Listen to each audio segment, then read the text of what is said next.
Shalom. Devotion kali ini akan bahas tentang pemimpin yang sejati. Memenuhi panggilan Tuhan itu tidaklah mudah untuk diterima. Ada banyak faktor yang membuat orang kadangkala menolak panggilan Tuhan. Yang sering terjadi adalah kita menilai diri sendiri dan tidak mampu untuk melakukan atau menjalankan apa yang Tuhan kehendaki. Terlebih lagi, kalau kita dipanggil Tuhan untuk menjadi pemimpin,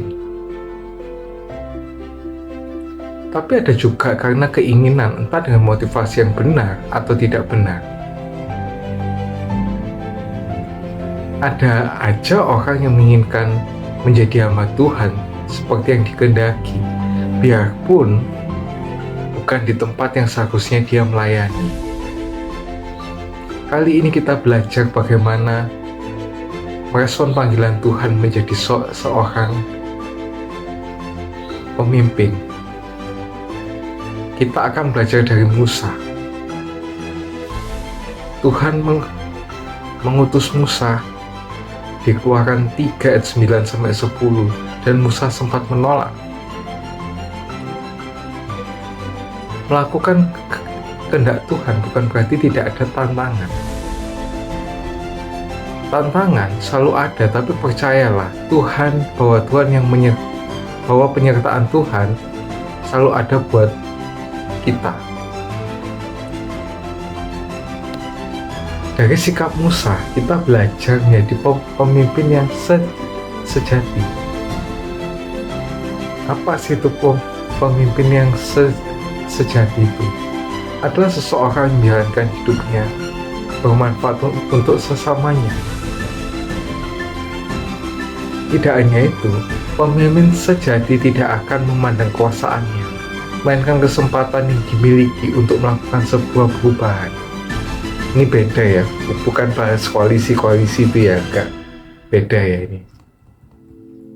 Nah, apa aja sih sikap Musa yang perlu kita teladani sebagai bekal menjadi pemimpin yang sejati? Yang pertama yaitu memiliki kepribadian yang baik. Salah satu hal yang patut diteladani dari seorang pemimpin adalah kepribadiannya. Ini apa sih? Kepribadian dalam hal apa? Yaitu karakter yang berubah, yaitu lemah lembut seperti yang di Bilangan 12 ayat 3. Musa di sini mau mendoakan Miriam dan Harun yang memberontak. Di Bilangan 12 ayat 13 Musa mengatakan, "Ya Allah, sembuhkanlah kiranya dia." Maksudnya dia itu Miriam sama Harun ini.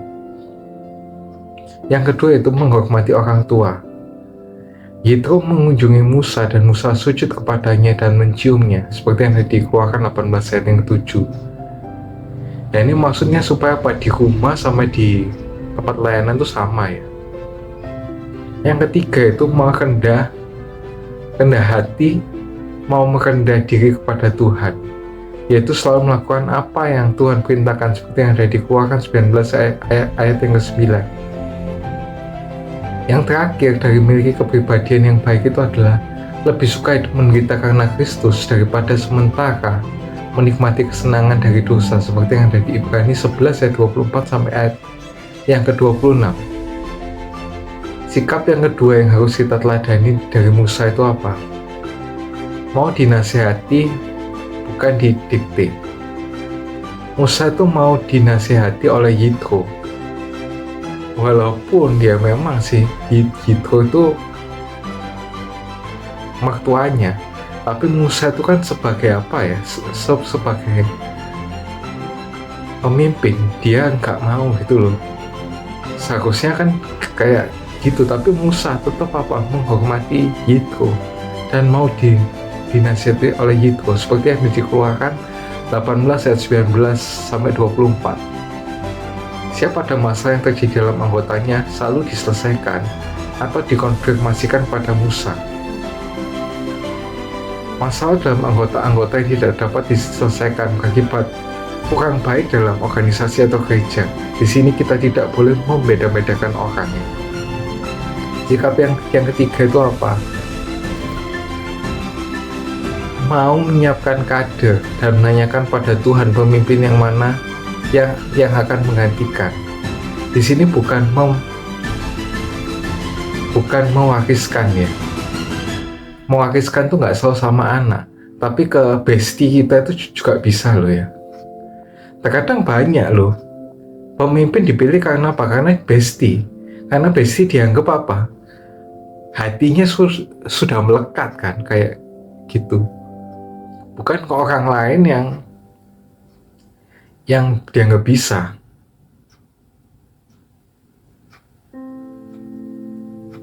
Kenapa saya kayak gitu? Karena pemimpin sejati kadang pemimpin tuh takut tersaingi oleh orang lain. Dan kalau anaknya atau bestinya atau keluarganya pasti nggak bakal menyaingi, pasti semuanya sama. Tapi kalau pemimpin yang benar-benar itu nggak boleh takut tersaingi ketika melakukan pengkaderan. Itu ada di Bilangan 27 ayat 15 ayat 23. Makanya divisi pengkaderan di suatu organisasi itu penting ya. Seperti di organisasi Koanian waktu kuliah dulu, itu ada namanya bidang pengkaderan. Di situ itu untuk mengurusi orang yang masuk dan keluar, yang di organisasi itu bakal menyeleksi keluar masuknya orang sehingga orang yang masuk itu benar-benar bagus dan nanti bisa dikader menjadi pemimpin ya. Terus yang keempat yang harus diteladani itu apa? Yaitu hidupnya menjadi berkat bagi sesama.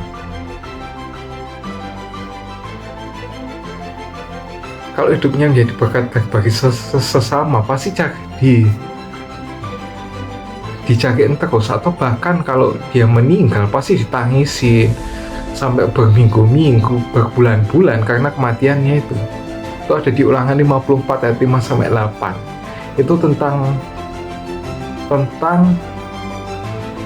kematiannya Musa yang itu dikuburkan Tuhan secara langsung, entah di mana sampai sekarang itu yang tidak diketahui. Ya, yang dibandingkan dengan Dorcas atau Tabitha, seorang fashion designer terkemuka di zaman itu yang sangat-sangat baik dan murah hati, yang dia sering kali membuatkan baju untuk orang-orang miskin.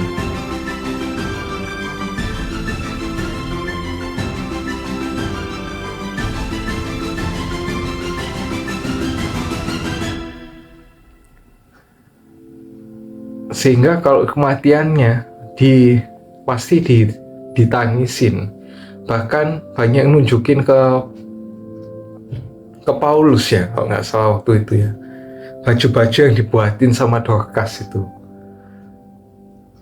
ada di Kisah Para Rasul 9 ayat 36 sampai 39. Nah, kenapa harus kayak gitu? Di Pengkhotbah 7 ayat 1a, nama yang harum itu lebih baik daripada minyak yang mahal. Yang terakhir, sifat apa yang harus kita teladani, yaitu tidak kecewa pada Tuhan. Biarpun Tuhan tidak memberi kesempatan untuk menikmati hasil pelayanannya. Makanya walaupun kita menabur, kita menyiram, bukan kita yang selalu akan menuai, bisa aja orang lain. Jadi jangan sedih kalau kita nggak bisa menuai apa yang kita tabur.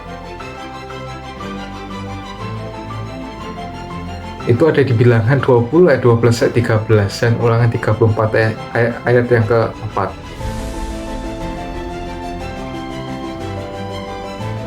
Berbahagialah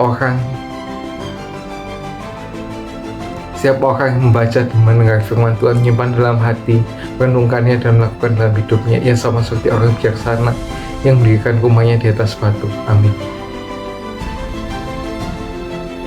Jangan lupa like, subscribe, dan share jika kalian tertarik dengan konten ini. See you.